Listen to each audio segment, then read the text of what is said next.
నమస్తే welcome to our channel. ఆంధ్రప్రదేశ్లో YCP పని అయిపోయినట్టే కనిపిస్తోంది. ఒక పక్క సీఎం బస్సు యాత్రలకు సభలకే స్పందన లేదు అనుకుంటే ఇంకా ఎంపీ ఎమ్మెల్యేల సభల పరిస్థితి అంతే మరి. అయితే తాజాగా నెల్లూరు జిల్లా ఉదయగిరిలో వైసీపీ ఎంపీ అయినటువంటి విజయసాయిరెడ్డి సభ నిర్వహించగా అక్కడకు వచ్చిన జనాలు ఆయన స్పీచ్ మొదలు పెట్టగానే వెనుదిరిగిపోయిన పరిస్థితి. అక్కడ ఉన్నటువంటి వైసీపీ నాయకులు వెళ్ళకండి భోజనాలు ఉన్నాయని చెప్తున్నా కూడా వినిపించుకోకుండా అక్కడి నుంచి వెళ్ళిపోయిన పరిస్థితి. మరి ఇలాంటి చేదు అనుభవం వైసీపీ ఎంపీలకు కావచ్చు, ఇంకా ఏకంగా ముఖ్యమంత్రికి ఎదురవుతున్న పరిస్థితి. మరి ఈ నేపథ్యంలో ఏపీలో పరిస్థితులు ఎలా ఉండబోతున్నాయి, ఇలాంటి విషయాలను చర్చించే ప్రయత్నం చేద్దాం. మనతో ఉన్నారు senior political journalist Durga Kumar గారు. నమస్కారం అండి. నమస్కారం. మా గోర్ధన మన వీక్షకులు కూడా నమస్కారం. దుర్గా కుమార్ గారు, ఇప్పటికే సీఎం సభలకి బస్సు యాత్రకే స్పందన లేదనుకుంటే ఇంకా మంత్రులు కూడా స్టార్ట్ చేశారు. ఇక్కడ పరిస్థితి అయితే క్లియర్గా కనిపిస్తుంది. అక్కడ సభ నుంచి జనాలు వెళ్ళిపోతున్న పరిస్థితి. సో ఎలా చూడొచ్చు అంటారు? ఇంకా వైసీపీ పని అయిపోయినట్టేనా? అంటే ఫస్ట్ ఒక విషయం అయితే చెప్పుకోవాలమ్మా.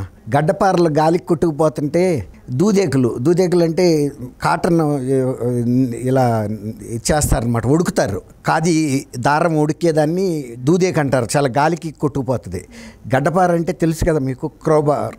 అదే గాలికి ఎగిరిపోతుంటే దూదేకులు వచ్చి మా పని ఏంటి అని అడిగినాయి అంట. అదే గాలికి కొట్టుకుపోతే నువ్వెక్కడ ఆగుతావు?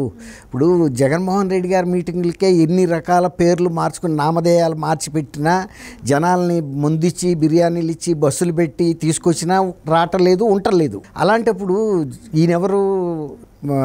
విజయసాయిరెడ్డి గారు ఒక ప్రామినెంట్ ఎమినెంట్ చార్టెడ్ అకౌంటెంట్. ఆయన ఇప్పుడు ప్రజా జీవితంలో ఒక సర్పంచ్గా కానీ ఒక గ్రామ పంచాయతీ సభ్యుడిగా కానీ ఉండిన వ్యక్తి కాదు. ప్రజల్లో కలిసే తత్వం కూడా కాదు అయింది. ప్రజలు ఇప్పుడు కూడా ఇలాంటి వాళ్ళని, ఇప్పుడు ఆయన టచ్ చేసుకుని షూ వేసుకుని ఆడిటింగ్లు చేయమన్నా సూట్ కేస్ కంపెనీలు, బ్రీఫ్ కేస్ కంపెనీలు మ్యానిపులేట్ చేసి పెట్టమంటే ఆయన దగ్గర ఆర్ట్ ఉంది, చేయగలడు. కానీ జనంలోకి వెళ్ళి ఎలా కలవగలుగుతాడు, ఏం మాట్లాడతాడు? ఇప్పుడు నిన్న ఉదయగిరి నియోజకవర్గంలో సీతారాంపురం అనే విలేజ్లో మీటింగ్ పెట్టారు. యథాప్రకారం వీళ్ళు చేయాల్సిన అంగంతా చేసి జనాలను అయితే తీసుకొచ్చారు. తీసుకొచ్చిన తర్వాత గుర్రాన్ని మనం చెరువు దగ్గరికి తీసుకెళ్ళగలంగా, నీళ్లు తాగించలేం కదా. వాళ్ళు ఏదో బస్సు ఎక్కించారు, ఏదో డబ్బులు ఇచ్చారు, ఏదో చేశారు. ఇంకా అక్కడ భోజనాలు కూడా పెడతామని కూడా చెప్పారు. ఇవాళ భోజనాలకి ఎవడో మొహమాసి లేరమ్మా.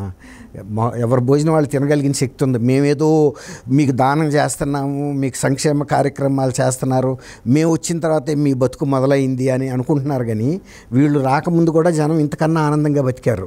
వాళ్ళ పని వాళ్ళు చేసుకుని ఆత్మగౌరవంతో బతికారు.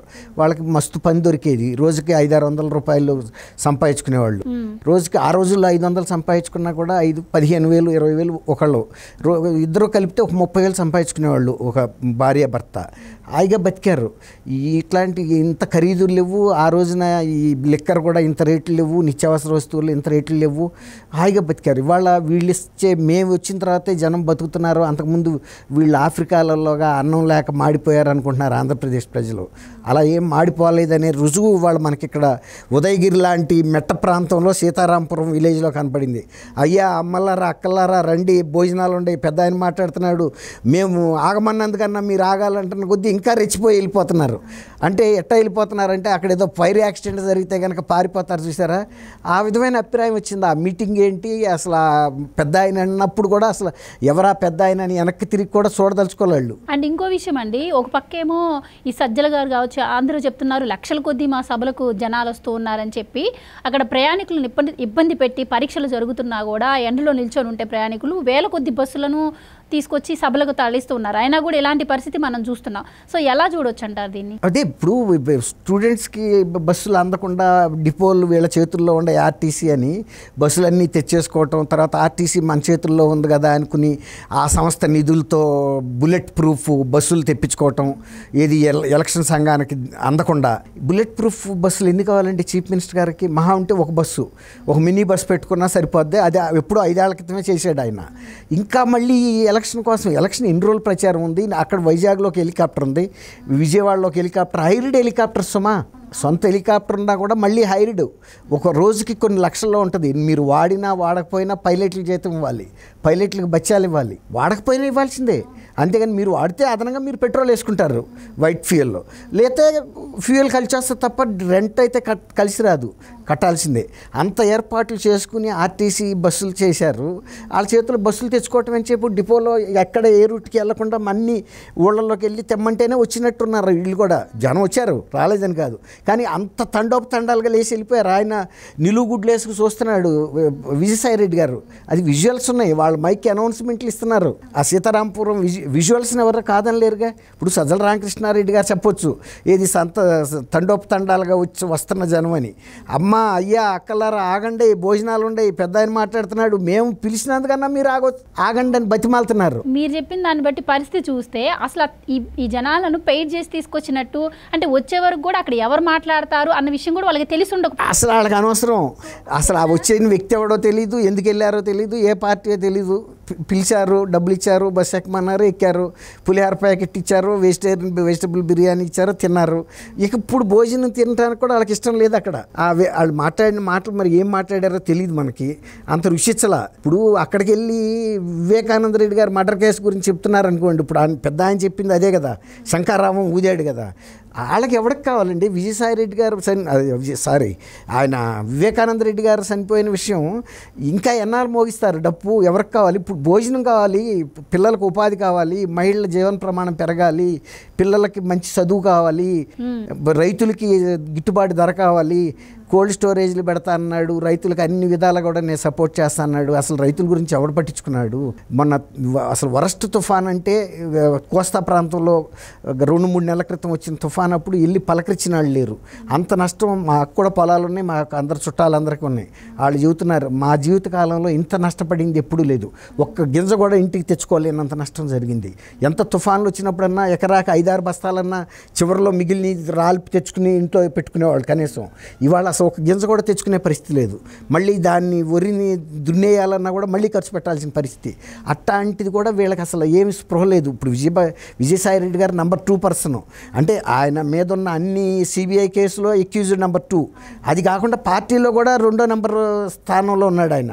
ఇప్పుడు ఈయన కానీ ఆయన సుబ్బారెడ్డి గారు, వైవి సుబ్బారెడ్డి గారు, వీళ్ళు సజ్జల రామకృష్ణారెడ్డి గారు, వీళ్ళందరూ కూడా టాప్ క్యాడర్ లీడర్సు. కానీ జనంలో వీళ్ళకి ఎవరికి కూడా చూశారు కదా. ఇప్పుడు నిజంగా ఆయన విజయసాయి రెడ్డి గారిని కనుక జనం గుర్తుపడితే ఆగుతారు కదా, ఏం మాట్లాడతాడని. అసలు ఆ పెద్ద ఆయన ఎవడో కనపడతలే అక్కడ వాళ్ళకి. వీళ్ళేం పెద్ద ఆయన ఉన్నాడు ఇక్కడని చెబుతున్నారు, ఆ పెద్ద ఆయన ఎవరో వాళ్ళు గుర్తుపడతలా. ఆ పరిస్థితిలో ఆయన నివ్వెరపోయి చూస్తున్నాడు. అంటే ఆయన కూడా ఏమనుకున్నాడంటే, నేను అనేక ప్రాంతాలకి పరిశీలకుడిగా ఉన్నాను, వైజాగ్ను రూల్ చేశాను, వైజాగ్లో ఏ స్థలం అంటే ఆ స్థలం కబ్జా చేయడానికి నాకు ఆర్డర్ ఇస్తే జరిగింది, ఆఫ్టర్ ఆల్ ఈ సీతారాంపురం విలేజ్లో నాకు ఈ అవమానం అని. దుర్యోధనుడు మైసభలో పడ్డట్టుగా చాణక్యం ప్రజల మీద పనిచేయదు కదా. అదే అంటున్నా, ఆ పెద్ద మనిషి ఎవడో వాళ్ళు గుర్తుపట్టలేకపోయారు అక్కడ. ఈయన నివ్వెరపోయి చూస్తున్నాడు. జుట్టు మెరిసిపోయిన మాట వాస్తవమే, నాకు మెరిసింది, ఆయనకి మెరిసింది. కానీ పెద్దరికం ఎట్ట వస్తుంది? జుట్టు నెరవుతుంటే రాదు కదా. జనంలో మమేకం అవటం ద్వారా యువకులు కూడా పాపులర్ అవుతారు. అదంతేగాని జుట్టు నెరిసిపోయింది, లేకపోతే కర్ర పట్టుకుని నడుస్తున్నాడు, పళ్ళు ఊడిపోయింది అంటే దాంతో వచ్చే పెద్దరికం ప్రజలకు అక్కర్లా. నువ్వు వాళ్ళకి ఎంతవరకు సపోర్ట్గా నిలబడ్డావు, నీలో ప్రజలలో కలిసి వాళ్ళకి సేవ చేయాలనే భావన ఎంత ఉంది, అది కనిపెడతారు. ఇప్పుడు విజువల్స్ ఎవరు కాదనగలుగుతారు? ఇప్పుడు సజ్జల రామకృష్ణారెడ్డి గారు ఎన్ని ప్రెస్ కాన్ఫరెన్స్లు పెట్టినా కూడా జనం వెళ్ళిపోతున్నారు. జనంకి విరక్తి వచ్చేసింది ఆ పార్టీ అంటే. నిన్న ఎప్పుడైతే ఆయన పులివెందుల్లో ఒక పాషి మాట మాట్లాడాడు, ఏది మళ్ళీ మా బాబాయ్ చనిపోయింది, మా చిన్నాన్న సావు అన్నాడు. ఇక మీ చిన్నాన్న చచ్చిపోయాడు, సరే మాకేంటారు ఈ సావు అనే పరిస్థితి. జనాలకు అసలు సీఎం జగన్ మాట్లాడలేదు, వెంటనే సునీత గారు కౌంటర్ ఇచ్చేసారు. అదే అన్న ఇప్పుడు అర్థమవుతుంది. అసలు ఆయన కూడా అసందర్భ మాట కదా. ఇప్పుడు చిన్నాన్న చచ్చిపోయాడు, నువ్వు చీఫ్ మినిస్టర్ అయ్యావు కదా, అయిన తర్వాత ఈ 5 ఏళ్ళలో నువ్వేం పీకేవో చెప్పు.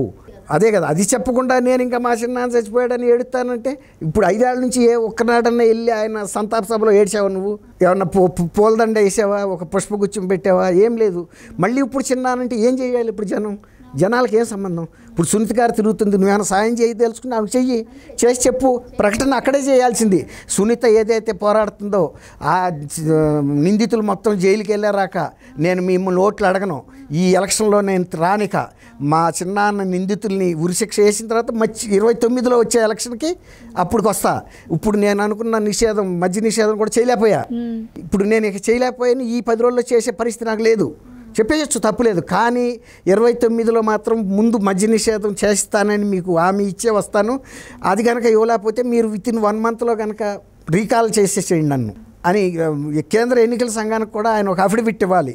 నేను ఇదిగో ఈ ప్రామిస్తో వచ్చాను కేంద్ర ప్రజలకి, ఒకవేళ కనుక నేను కనుక 1 monthలో కనుక ఇది బ్యాన్ చేయలేకపోతే మద్య నిషేధం, నా ఎన్నికని క్యాన్సిల్ చేసేసి మళ్ళీ ఎలక్షన్ పెట్టండి అని ఒక అఫిడవిట్ కేంద్ర ఎన్నికల సంఘానికి ఇవ్వాలి. తర్వాత సుప్రీంకోర్టు లాంటికి ఇవ్వాలి. కొత్త వరవడి రావాలి ప్రజాస్వామ్యంలో. మనకు ఎలాగో రీకాల్ లేదు కాబట్టి అట్లాంటి ధైర్యమైన రాజకీయాలు చెప్పు. కానీ మా నాన్న చిన్నాన్న చంపారు మళ్ళీ ఓట్లు ఏమంటే జనం చచ్చిపోతున్నారు. ముందు అదే ఆలోచించు. చిన్నాన్న చనిపోయాడు 5 సంవత్సరాల క్రితం, అందరూ బాధపడ్డారు, నువ్వు పడ్డావో లేదో తెలీదు. కాబట్టి ఇప్పుడు మళ్ళీ చిన్నాన్న సమాధిని తవ్వటం ఎందుకు అంటున్నా. ఇప్పుడు దాని పరిణామమే ఇవాళ సీతారాంపురంలో జనం తిరిగి వెళ్ళిపోవటం. ఇక ఈ సమాధులు తవ్వే దగ్గర మనం ఉండొద్దులే, మనకొద్దు, మనం ఏదైనా బుక్కిడి బోవు పెట్టేవాడు ఎవడన్నట్టు చూసుకుందామని. రైట్, థ్యాంక్ యూ అమ్మ గోవర్ధన, మన వీక్షకులకు.